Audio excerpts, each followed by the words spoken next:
Having healthy treats at home was a huge part for us as a family on our health journey, and today I'm going to show you how to make a very easy, quick recipe to curb those sweet cravings. So we don't need a lot of ingredients. This is a very simple recipe. The recipe will be in the description below. So the recipe that I will be showing you today is a raw carob brownie, and it is super delicious and really curb those sweet cravings if you have those initially. So we're going to start with a cup walnuts and a cup almonds. These nuts have already been soaked and sprouted and dried previously.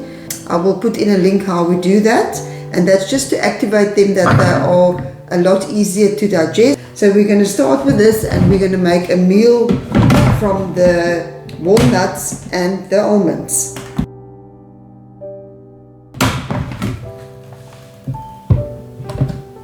So what we want to do is that we want to make a meal, but we don't want to over process and make a nut butter.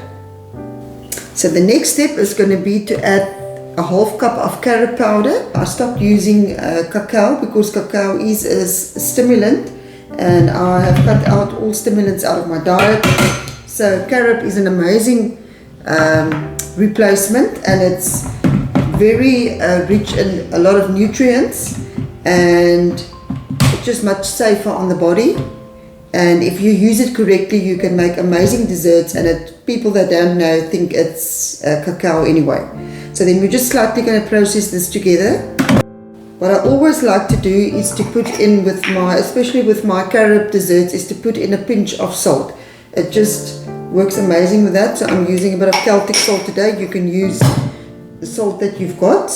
Maybe you've got like pink Himalayan salt, or maybe some desert salt.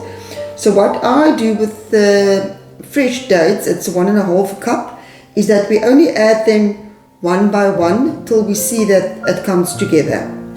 You want to process the mixture till it comes together. You don't want it to be too loose, but you also don't want it to form like a complete ball.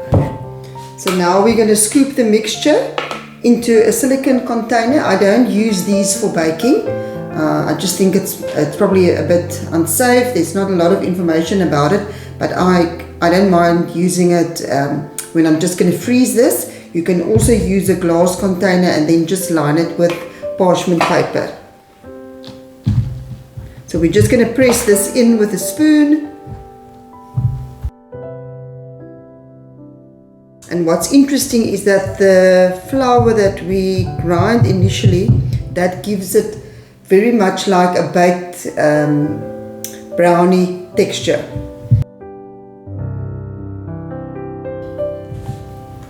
You can see I've just pressed it together, that there's no loose crumbs, and then it's just optional. But then I've chopped a few of the walnuts, and then you can just decorate it with the walnuts. Is just to press it in. You can also use chopped almonds, slivered almonds. You don't have to decorate them with nuts, it's completely optional. Here you can see some photos where I just did them plain without any nuts, and they are also super delicious and even easier to make. So there you've got it. It is best to leave them overnight in the freezer to set completely. The next step of the setting in the freezer is to take this out and then to cut it. So this is quite sweet if you think about the sweetness of dates. So we're going to cut very small blocks. After cutting it up, I always keep it in the freezer, and you can also eat it directly from the freezer. This is a very, very quick and easy dessert to make, and I've just had my lunch, so I can definitely test this. Remember, we don't want to eat desserts just as a snack. It's very high in sugar, even if it's natural sugar. We want to have it after our meals. We don't want to snack, and let's give it a try.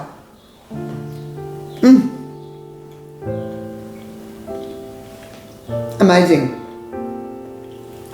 If you liked today's video, remember to hit the like button and remember to subscribe if you don't want to miss out on this channel and all the information that I share and the easy recipes.